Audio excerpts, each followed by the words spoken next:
my son did mistakes, I'll use that. And little did I know that how I raised him was going to have an impact on him. Because remember when he was about 17 at high school and everything, he told me, yo, Mom, the way you always shouted at me, the way you beat me when I did mistakes and whatever, I ended up having anxiety issues. So sometimes when they bully you about the weight, it's not about you. It's because they're miserable and they want to make somebody else miserable. At the same time, I had an excellent mentor who taught me when I started that in the organization, you're not going to be able to survive by yourself. You need to create a network of people who will help me. Like if I struggle with anything, even today in my area, I know who to call in head office who can help with something.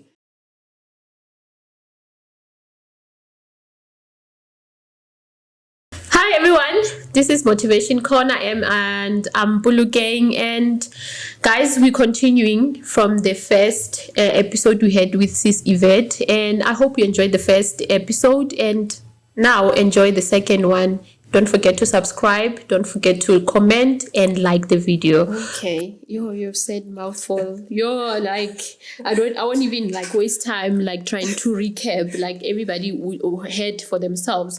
So obviously you started working at an early age. If you're a manager at the age of 23, then you started working at an early age. Finances. As Black people, we fail dismally.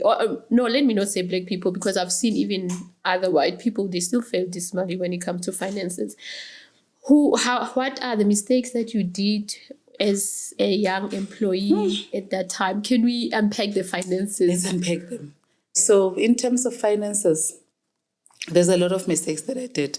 And I think you've seen on Facebook, I usually give advice to young adults because I know they'll be receptive to that advice, because adults are stubborn, number one. Number two, they don't own up. Most of them don't own up to their mistakes. So I sometimes share my experiences, but I don't get an opportunity like this to speak about everything. Yeah. So when I was small, my mom did give us allowances as children to manage our carry. The daily carry.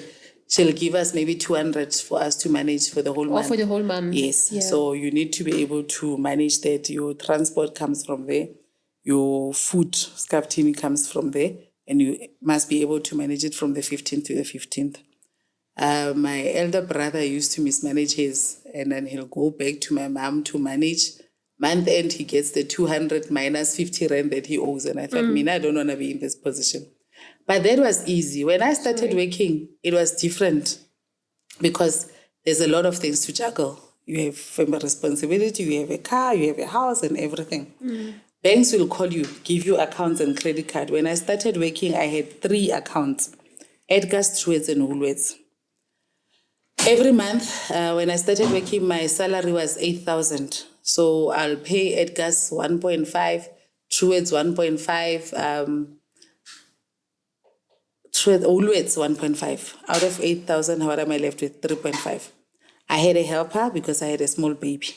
My helper, I think, was only 1.5. So where are we now? 6,000. My child also said he was eating like there's no tomorrow.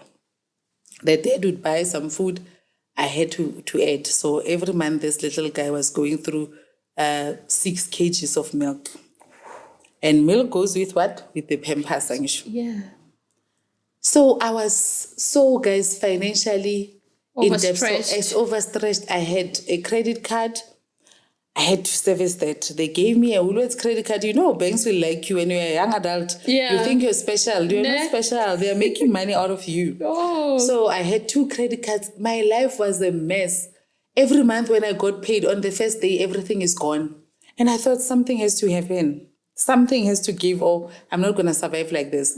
So in the first year, they gave us bonuses at Eskom. I closed my credit cards. I closed my Woolworths, Edgar's, and Truett's account.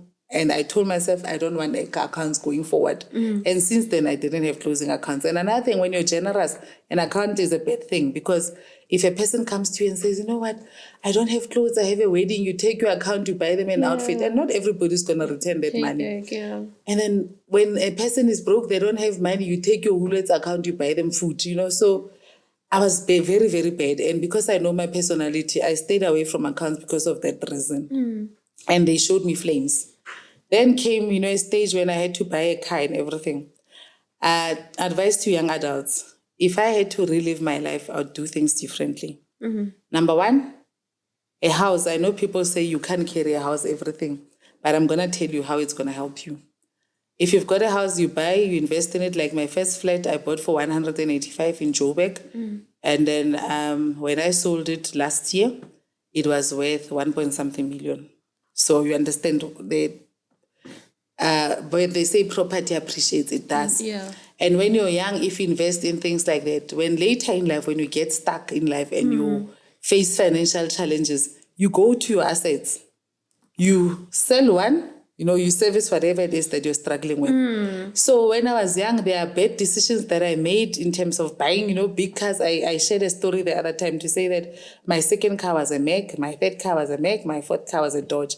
But today I don't have any of those cars at Really? all. Yes. And I'm going to explain what happened. Senior manager. Yes, like those cars are gone. I usually remember I bought the first one in 2005. Yeah. After 10 years, it depreciates and starts, costing you. Yeah. Fixing it and everything. I'll give you an example with my Dodge. I bought it when I had Letlotlo. Last year at 9 years, it just packed up. In 2021, it packed up. When I checked, I was going to a church. And then at the robots, when I tried to move it, it was just like it wasn't moving. And then they told me the engine packed up. I asked the insurance to tow it to Jeep. When they towed it to Jeep, when it got there, the account that they came back with was 195 for the engine. But the guy there advised me and said, you know what, take it to Mayfair, let them replace this gearbox for you, it will be cheaper. And it came at about 75,000 there, cheaper 75,000. When it came back, I drove it 2 weeks. The red light that switched on when the car packed up came back. Wow. I drove straight to buy cars. I sold it. I went home, Bolt. I told myself, this risk I'm not taking. So there'll be financial decisions that you'll need to take at this age that I'm at. At this age that I'm at, guys, I don't need to prove to any of you that, I've made it. I don't have to. I think even at the early age, you still don't have to prove to anyone. But the thing is, you don't know when you're young. Oh, yeah. When you're young, and you show everybody, when you go home, you must drive a big car, they must see. Like you said a comment now, a senior manager not having that, trust me, I'm okay with it. Anybody who struggles, they don't know my finances. At night, when you sleep, you must be at peace with your finances. Yeah. I'm at a stage where I don't care what people say. What I need now is a car that will be reliable, that will get me from point A to point B. My little car, full tank, less than 1,000. I go to where I wanna go. I come back. At night, I sleep. Because when you grow up, there's a lot that you're going through. You have kids, like their life now is no longer like it was in the past. Yeah. Our kids are struggling with groceries. Groceries. There's no way I'm going to buy a car that is 20,000 and leave my son not having, enough food to eat and not having something to go to school with or drive and whatever. There's no way. So you take decisions and evaluate them and see what it is that I want. Do I want to go and drive a 20,000 car while my son is struggling and has nowhere to stay, or he stays in a dingy place in Joburg? I'm not going to do that. My son thou shall be comfortable. He will have enough food to eat. I brought them to earth. He's not going to struggle when I'm here. So there's sacrifices that financially, when you grow old, you have to make sure that you cover the other areas in your life. So I've got kids that I brought to earth. These kids, they demand a lot financially. So like I say, if I was younger or if I knew better younger, I would buy a small car in the beginning. Yeah. And then save a lot of money for all of them, a lot, so that later it doesn't have, to be stressful to me financially to deal with some of these other things. Like kids are cute when they're small. Wait until they go to tertiary. If you're not going to qualify for NSFAS, you're not going to qualify for any bursary, the fees are going to come out of your pocket. The accommodation is going to come out of your pocket. I don't want to mention figures, but if you had to know what I've paid. I can. Let me just mention, as working for the university myself, and the other day I was just making calculations. I'm like, okay, because I work for the bursary department. I was like, okay, this is how much, like on average, a student. So I was like, as a middle class, because people like us are not going to be able to qualify for NSFAS. It's for the poor, like disadvantaged people. So I was like, At this moment, you need 150K, like For fees average. only. For the university that I work in, at least both fees, tuition and accommodation and some few meals there and there, it's approximately 150,000. So it's a lot. It's a lot. Let me quickly unpack. I'm not going to cover all of them because you guys will calculate, or she paid this much. But in 2019, to stay at a men's rest at Vet's with 2 meals, it cost 77,000 a year. 2 meals, ne? And boys eat. And I'm sure he plays sport and he plays rugby and all that. So it's a lot. So you have to have your tuition, you have your rest fees, you have an allowance for him, ne? Because every month he has to have an allowance, and your allowance can be 1,000. So I ended up not knowing who my name was, and I thought financial had saved so much, but I realized that I had not saved enough, and I had to augment my salary. I mean, I'm not shy to tell the truth. You remember I used to sell food and whatever? Yes. So I used to augment my salary with it. So during weekends, on Fridays when I knock off, I prepare tomorrow, Saturday, Sunday. I provide meals to people who are lazy to cook and everything. After that, we get that money on Sunday. I'll count how much I spend with so that I can invest back into this business. The remaining in terms of profit that can go to my pocket, I'll be able to send my money, extra money for my son, money for his allowance upkeep, on a weekly basis. So it's not like I did that because, yes, I enjoy cooking and everything. And by then, I think there was talks that at our level, we are too many. The organization can, shed some of the people. And I had to come up with a thing to say, what is it that I love? If I had to lose this job, what it is that I want to do? So I tried that to see how it will work, Yeah. So all those things center around one thing, finances. My advice to young adults is, at an early age, invest as much as you can. I usually tell people at 40, you don't have a reason to be owning a house. I'm being honest. Yeah. At 40, if you live according to your means and you save well and everything, at 40, you must be done with your house. If you pay extra into your house, in 10 years' time, you can finish your bond. But no, what do? You have a bond, you take an extra bond on top of that, you improve a house. That's not yours. Sometimes people end up losing those houses because you are so over-indebted. The bank wants their money, you're driving a big car, so you lose everything. So as a person, you need to be very, very analytic and check. There are cars that can outlive you. I'm going to give you an example. A Toyota, a Polo.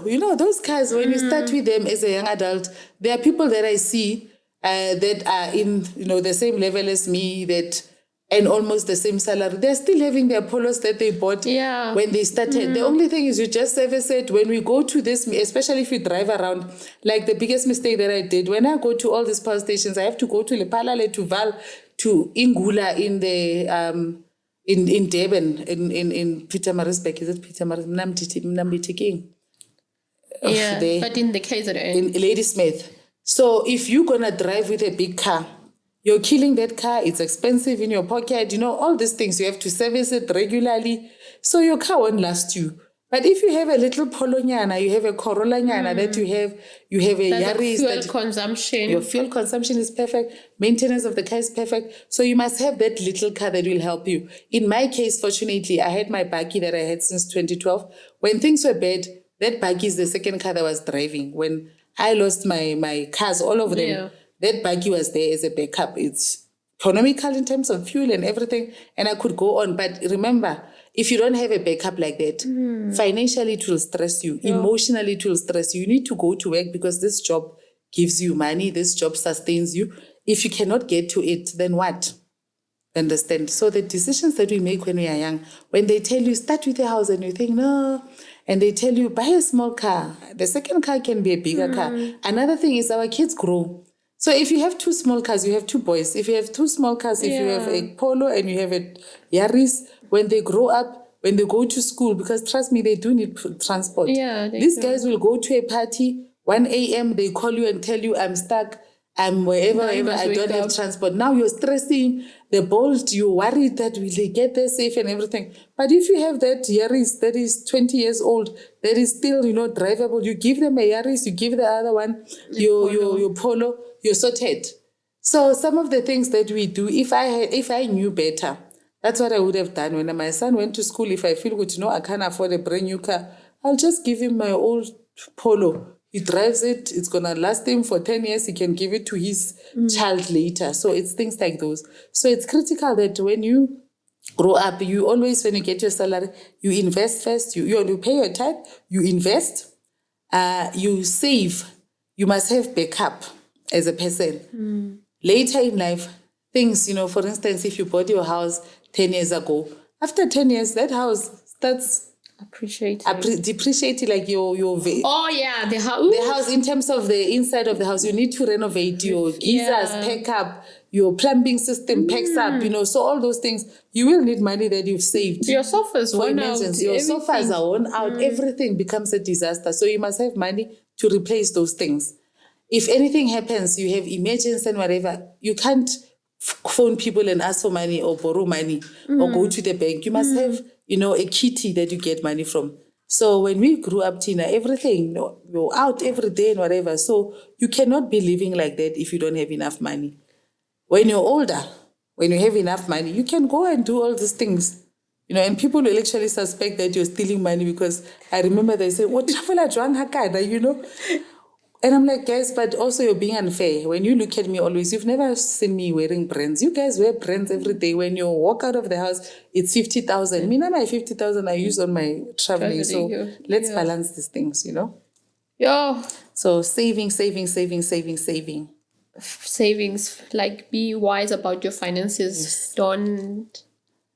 Someone once said, don't impress people who don't care about you with your money. Yes. Do what makes you happy.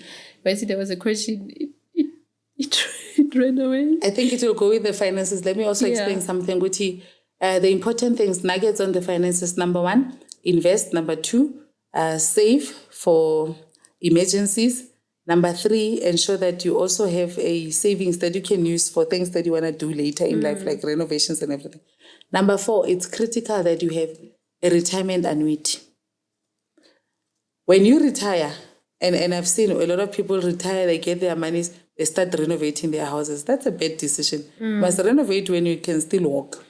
Or they take their monies, they travel with them. That's a bad decision. When you are working, when income is coming in, do all those things so that when you retire, you can retire comfortably. It's very, very sad to see people who are working good jobs later in life not affording, to do the basics. Because when money is not coming in and it's only going out, it's not very good for anybody. Yeah. So it's critical that you save for your retirement to add to your other things. Another thing that you should do is in terms of education. I can never overemphasize this. Guys, if you need to save for that, do that. And another thing, we need to be responsible. It's nice to have kids, but if you're not going to get subsidy from anybody, or nobody's going to take them to the next level, you must know that if you have 6, it means you're going to have 6 tertiary fees to pay for. Yeah. If they are born, they are a year apart, you must know that every year, one goes into tertiary, one is in grade 12, the other one, when they go in, you're paying 2 at the same time. So those decisions are very, very important because financially they'll cost you. So I've seen it with me, my kids, there's a huge age gap, but I had not saved enough for my son. I thought I had, but I had not. So you always need to evaluate every year. When you get extra money, evaluate if you're covered well in that space, because it will compromise you later in life. Yeah, also the other mistake I've seen as parents that we do, sometimes we take our kids to these expensive private schools, and when I look at it, I'm like, maybe I can afford the monthly installment for that school, but at the long run, it's going to damage this kid, because most of the kids who go to these expensive schools, when it's time for holidays, they go to your my kids will go to Gogo's, but the other kids are going to overseas, like not even Cape Town. So some of us are like, I went to Cape Town. Dubai. These kids go to America, go to Dubai, go to Asia, and come the schools reopens, and then they're talking about it. Then your child is now depressed. So it is important that we always live according to your means. When you talk about that, a few years ago, I told you I was smart. I got a scholarship from one of the schools in Pretoria, Mextibe. And I was so excited, like I'm going to a private school and all that and whatever. My mom sat me down and explained that, my girl, you know, if you are gifted with brains and whatever, it doesn't matter what school you go to. And he said, we don't have a lot here at home, but I will support you every day. When it comes to your studies and whatever, your homework, I'll help. If I can't help, I'll see how I go about it.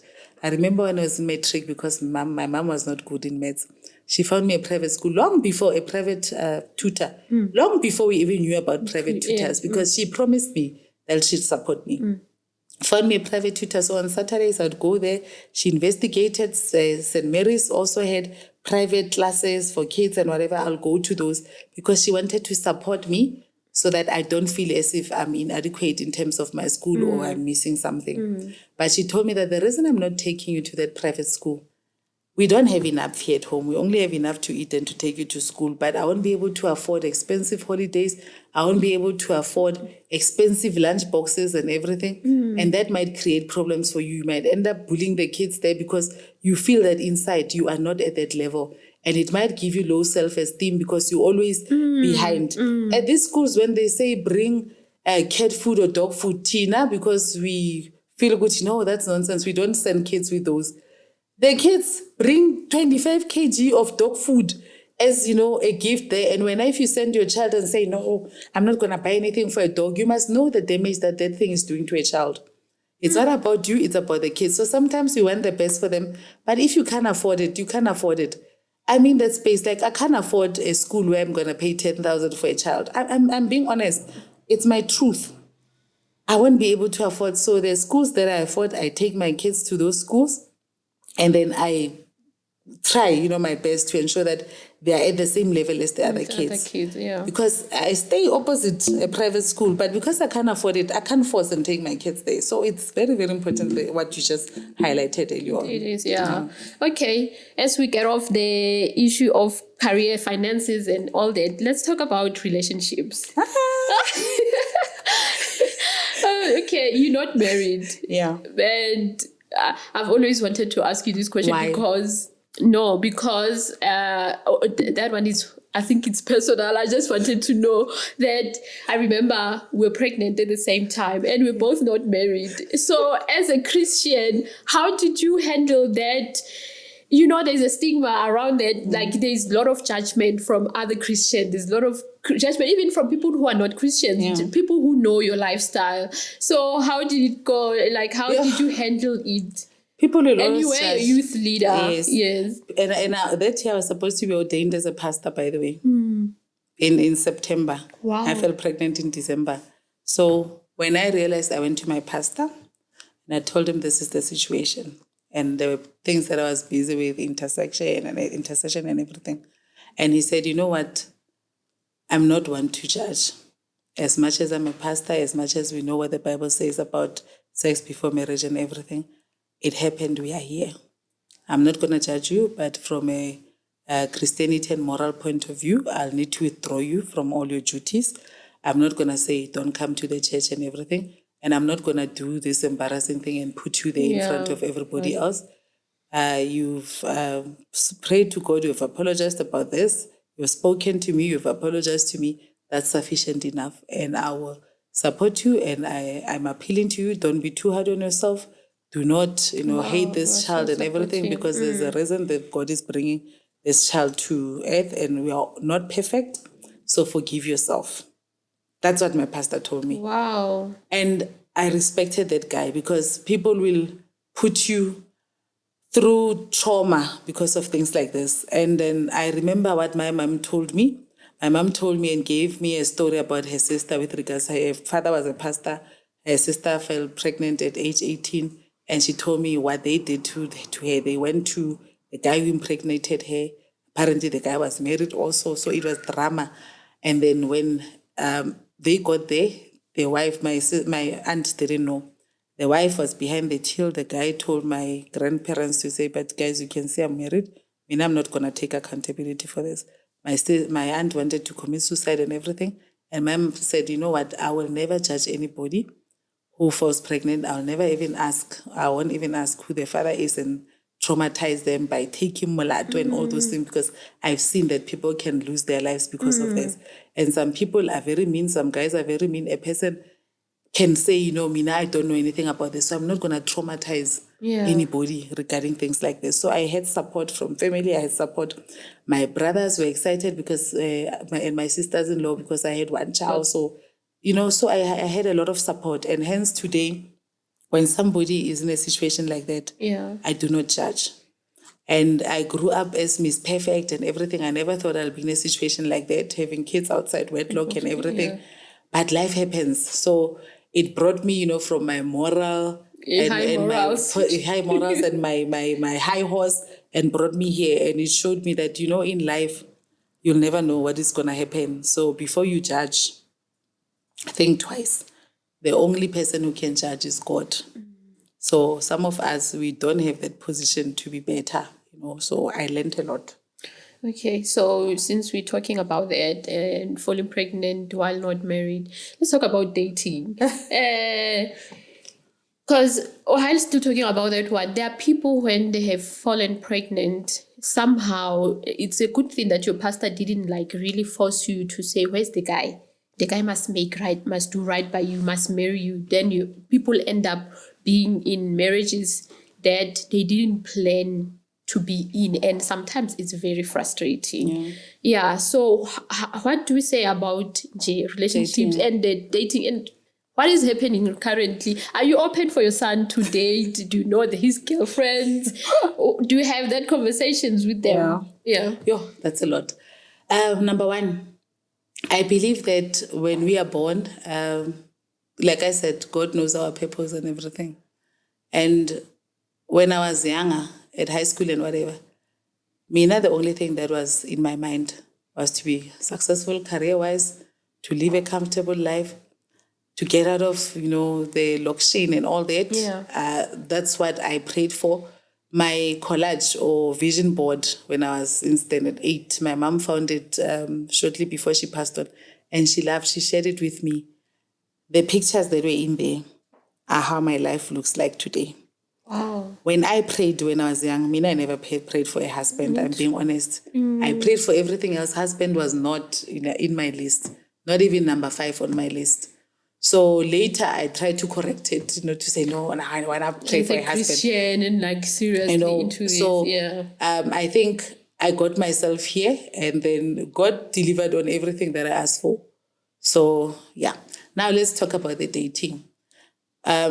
When you start dating, your first relationship will be perfect because you've never been hurt, you don't have experience and everything. And then as people, like I always had high standards, Mina, from a very tender age. So I think when I started dating, it was very hard because I expected the person to be this and this and that. And like I say, we get advice. Yes, they tell you must have a list, you know. So on my list, the people that I met, first 2-3 people, were short of those things. But now I regret, because maybe if I stayed there, I wouldn't be here, because they were not bad at all. And they were developing anyway. They were developing. They were not bad. The guy made it invest.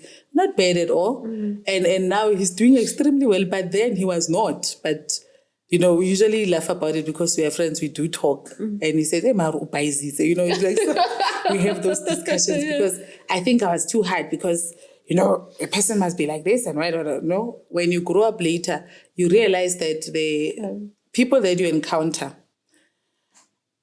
I want to be honest now, at this age, there's nobody who's going to be genuine, or 95% is not going to be genuine.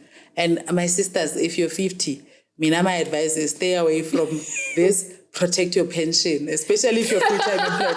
Because these days you also have love scammers. People will approach you from age 30-something, not because they're really into you. You have 3 kids. I mean, for a person to love 3 kids, a person with 3 kids and whatever, you need to seriously evaluate. There is no person in their right mind who might, you know, say I accept and whatever. So you must be very, very careful, because love scams are very, very real these days. People are losing their pensions. Tell them in their houses, they will convince you to sell your house. Exactly. And then go into business with them and all these things. We need to talk about these things and be honest to each other so that we can teach other people who are innocent. Like I was innocent. I didn't know Gucci. There are people who can be this devious. Yeah. But when you pray and when you have a mom like the mom that I have, my mom would evaluate and say, this wrong move. So there's a lot in terms of mistakes that I also did, in terms of relationships. Earlier on, I had marriage proposal when I was still young at varsity, and people were genuine. But when I looked at them and said, I'm going to be married now, so my career is going to take a backseat, I'm not going to this. But maybe I could have taken a chance and gone into that, and I was going to be happy, But because of the things that we need to talk to our girls, we need to talk to our boys and unpack these things. I've seen most of the white ladies that I went to school with at the final year, what they did is they went into relationships, got married to the people that they met there at Tertiary. They start building a life together. Today, they're doing extremely well. They're celebrating over 30 years, 40 years in marriage.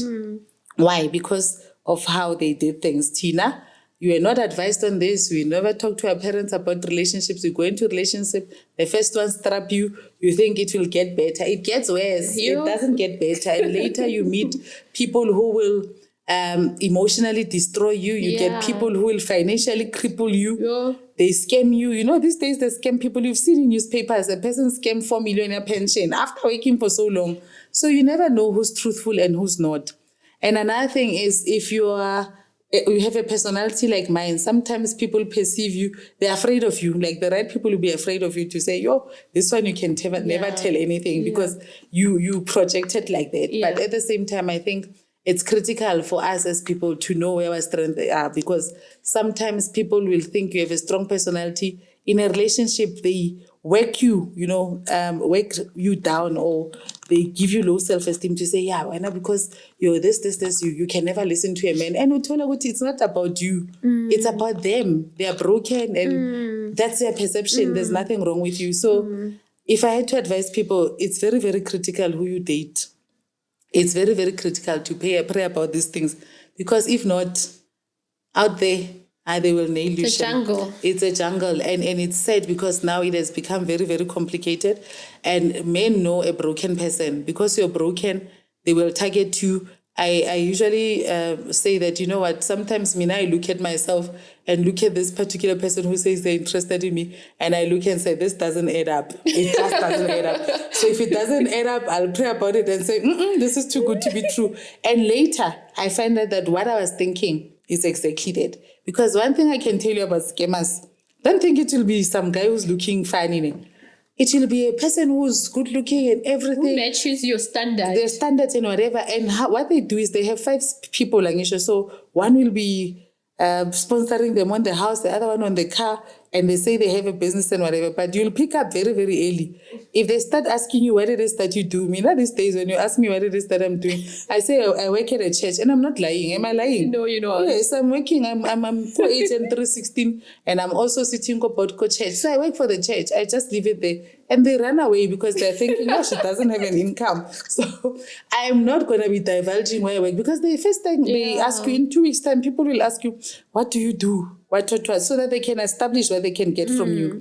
And it's very sad, because it has come to that. If a person really likes you, they shouldn't actually care what you do, where you stay, and whatever. They should accept you for who you are. When you're parking a car and it looks like this, you get attention. These days when I park my car, nobody even looks at me twice, because the car is small, you see. So there's a lot of things that we need to look into. But at the same time, there are also people who are genuine. Let's not try to... Still love. They still love, true love. There's still genuine guys who are honest, who won't be intimidated by any woman, who will grow you. When they see that, she's got several weaknesses and whatever, they build you without, trying to pull you down and tell you that, you are bad or whatever. They see, she's got a weakness with this. They groom you, So those are the people that you should look and focus on. Sometimes they might not come packaged in the way that we may expect people to be packaged, but that is the right guy for you. Yeah. And that is a guy that you can build and grow with.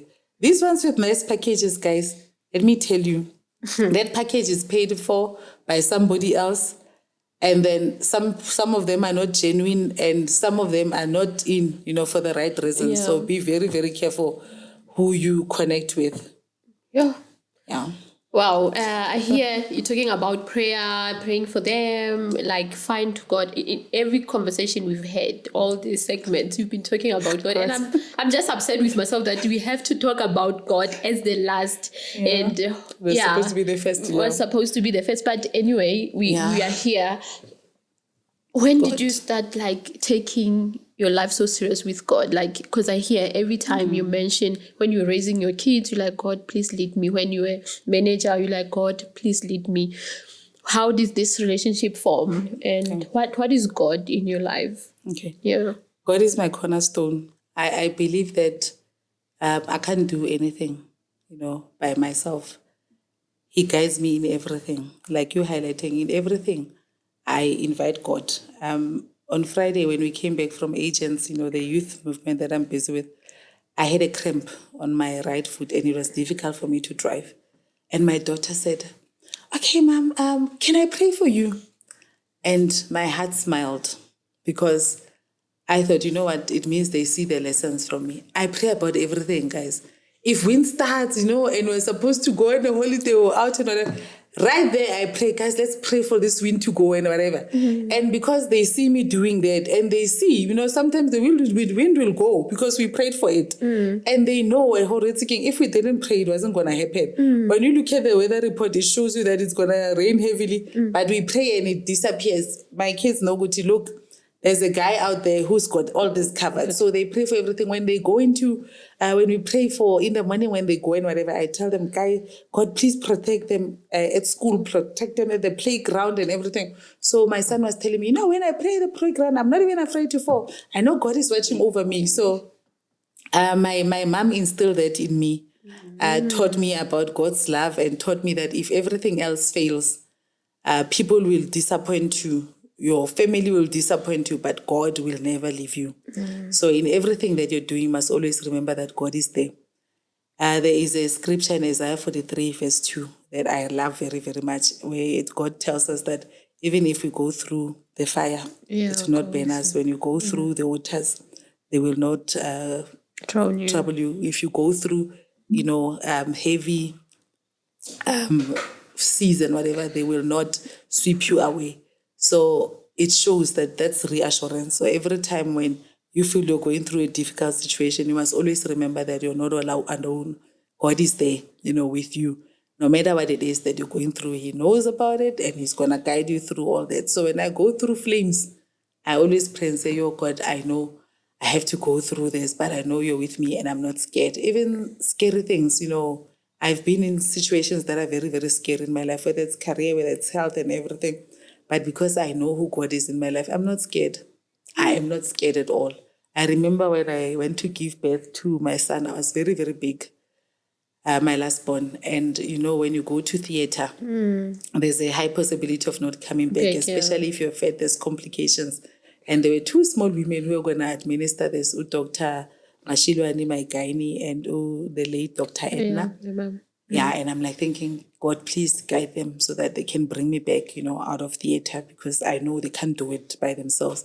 There's a lot of people who had good doctors. They never made it out. Please, me and my baby must make it out. So that's how much I believe in God. When we going into tough meetings, I tell my team, guys, close the door, let's pray. The other time I was presenting one of the projects, go board. And before we went in, I told my team, and one of the guys in my team phoned somebody that I know to say, you know what, now I'm shocked at this woman. It was so tough, and we never thought we had a chance. She said, let's pray. We went into the board, we got approval. Wow. Said, I think that prayer did something because it was tough. Even the questions were very, very tough. So that's how I see God in my life.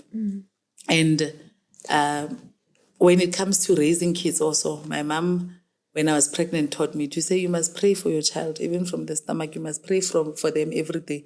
You must pray for your kids to get married to the right partners. When I was praying for my youth kids, when they were 13, 14 and whatever, and I would pray for partners, future partners, that they be in right relationships, they get married to the right people, they find the right person with their first relationship. They used to laugh. But now they call me, and say, you remember you used to pray for us that our first boyfriends must be our husband and we mustn't go through emotional trauma because it's a jungle out there.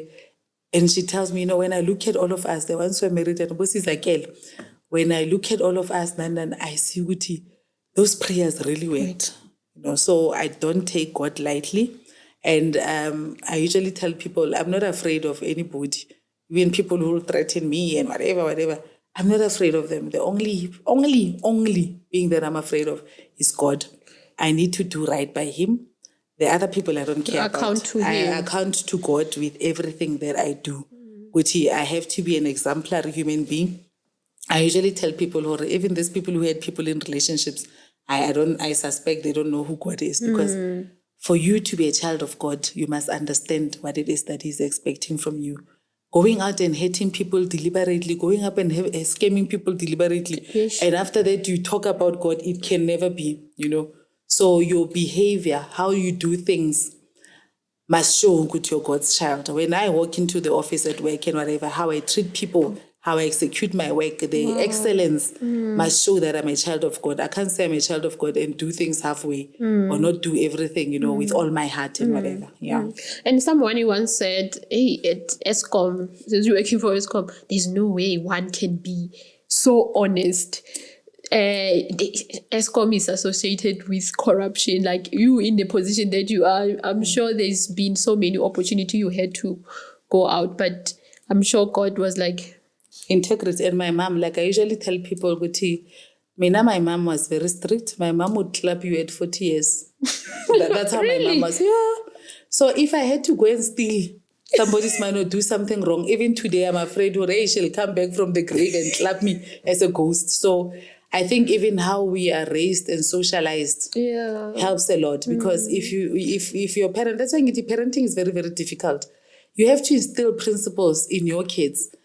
I'm a parent to a young adult. And also leave them also. I'm a parent to a young adult. But even today, he knows I don't take nonsense. And things that are funny, I'm the parent who's not afraid to reprimand their child.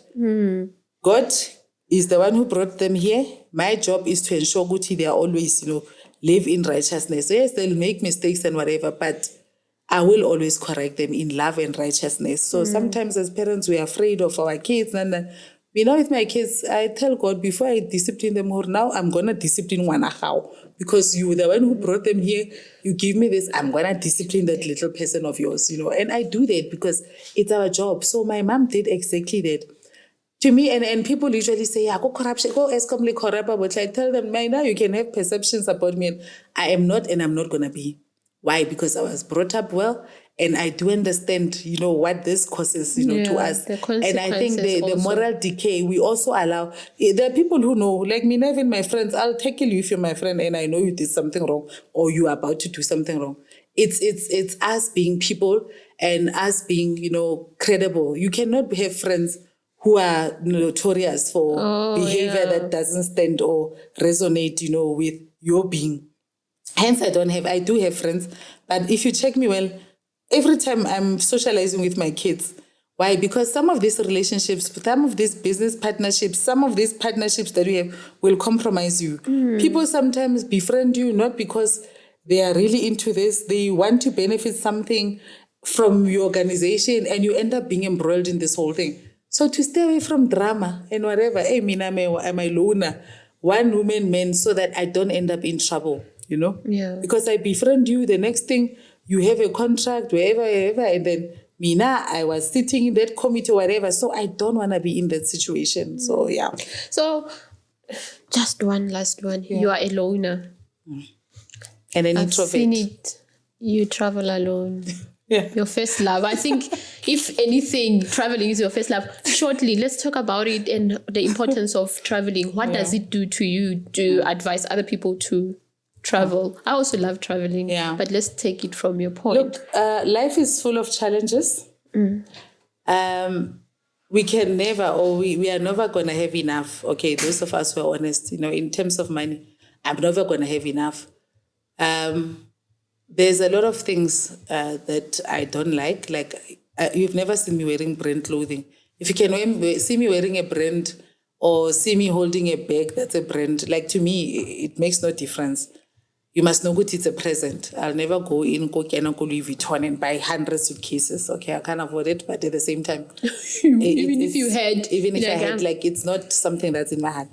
But there's one thing in my life, you don't that mind I don't compromise on, that I'll save for traveling. For me, it's an escapism. For me, you should see me when I walk into OR Tambo, guys. Yo, like the happiness, ne? Yeah. The glow. Hey. When I walk into OR Tambo, knowing that I'm going to get onto a flight now, I'm going to Bali and Terminal Dubai. A. Terminal A. The excitement. So I love traveling because it opens your mind. You meet a lot of people. You learn about a lot of cultures. I love food. So I get to explore, about the culinary dishes that they have in other countries. I get to learn and experience other countries outside my own country. So for me, that stands out. And when I'm there, I don't think about partner, I don't think about kids, I don't think about ESCOM, I don't think about anything. Me time. I don't even want anybody to call me. And when they call me, I tell them I'm not, like, next time I should have a different phone so that I can only contact my kids. Mm-hmm. But when I'm there, guys, I forget about everything. I remember my last trip for my 50th, I celebrated it in Bali and Dubai. And people believe traveling is expensive. It's not. I save and I check the specials and everything and I research. When I go into a country, I research it, from, I leave usually around September, I check from January to July. What's happening, where the entertainment places are, the food and everything. So when I go in, you'd swear good I've been there because I just walk into a restaurant. I even know the menu. I know how much I'm going to pay. The excursions, I've already pre-arranged them. So when I go, the little money that I have for entertainment, it doesn't include all those other things. Excursions, I pay them in before I research and investigate who can take me around the country and everything. And I have the best fun, best fun. And I make sure that I do everything because it's expensive. I can't be going there every second year. So when I do a country, I do it once. Get it over and done with. But to date, my best destination in my life, or two of them, it's Bali and New Orleans. They were priceless. Dubai, not really for me. It's too expensive. The food is too expensive. I was traumatized because I bought 300 mils of Coke at 46 Rand and a pie that cost 19 Rand in South Africa. I bought it for 55 Rand, so I'm still traumatized by those pie prices. But Bali was awesome. The food, the vibe, the entertainment, the places people. that you have to, the people. They're receptive, ne? Very, very respected. But guys, Bali is the place to be. Before you can do anything, guys, make sure that you do yourself a favor, go to Bali. But it's not that expensive. It's not. Yeah. It's not. Even the accommodation, it's not. South Africa is going to Cape Town is more expensive than going to Bali. Yeah. Yeah. And sometimes people don't understand. Like I was telling a friend who was telling me about the private school that when the kids travel, I said, but take your kids to Thailand. Thailand is very cheap. Yeah. Just say for the even flights. The cruise ship. So take them there. When you come back, the kids will have something to talk about. And you don't need to go for 14 days. 7 days is sufficient. I go for 7 days because 14 days my money will run out. So 7 for me is sufficient. And I don't sleep when I'm on holiday. I leave the room at 6 o'clock. I come back around 2. Sleep for the 4 hours. I have plenty of time to sleep in South Africa. I cannot pay for a ticket that's going to cost me 15,000 and go sleep. Never. I think one of the other reasons you like to go alone is so that you can live freely, do your own decisions without because I know traveling with people, some want to sleep. I'm like, I leave you? Are you here to sleep? I leave you? In the hotel? I live in the hotel. They know, and that's why I don't travel with people, because when I go there, like I'm saying, it takes a lot and sacrifice to save for that holiday. So when I go, I don't need drama. And when you go with people again, people are moody, you end up fighting. I don't want to go leave South Africa, go and fight with you in Bali. I will leave you. But there's one lady that I travel with, even her personality, she doesn't talk too much, she's reserved. She's strong, she's a powerful. So when I go with her and say, tomorrow we're going there, she agrees and says, sure. Even now when I tell her, let's go to Turkey, she's going to say, sure, when are we going? So we start saving, You look at the personalities, they must complement each other. So she's not that kind of person who, if I had to go with somebody like me, we'll fight because all of us, we want to, with the life of the party. Exactly. So you fight for the spotlight. We'll fight for the So with this one, because her personality, she's the voice of reason. When she sees me losing it and whatever, she brings me here and says, tone down and whatever. So she's my peace. When I go with her, we enjoy and have the fullest. I went with her to Bali and I wanted to go alone. And she said, I'm not going to allow you to do that. I'm going with you. It's your 50th. I'm like, no, I don't want to go alone. She said, I'm going with you. And that was the best decision, even now going forward. She was my travel partner, but when I dumped, because we used to go as groups and then things will just get messy. And I thought, I'll do this alone because I save a lot and sacrifice. I'm not going to be frustrated. To be unhappy. Yeah, I'm not going to be frustrated or be offended. On a holiday, next, I'd rather go alone. Yeah. Wow, Sis Yvette, you have a lot. We are 50 after all, yes. So there's a lot of knowledge in here. Fortunately, we have to stop now, and I think we have, this is going to be the longest video today that we're gonna have, and I hope you viewers out there, you're gonna have patience and listen. By the time you're listening to this, it means you are at the end. And thank you so much for watching, for listening. I hope you took something out for yourself and go on, be a better person, learn from Sis Yvette and be a better woman or a man out there. From me and Bethany Media, we just want to say bye. Bye. Wow, thank you.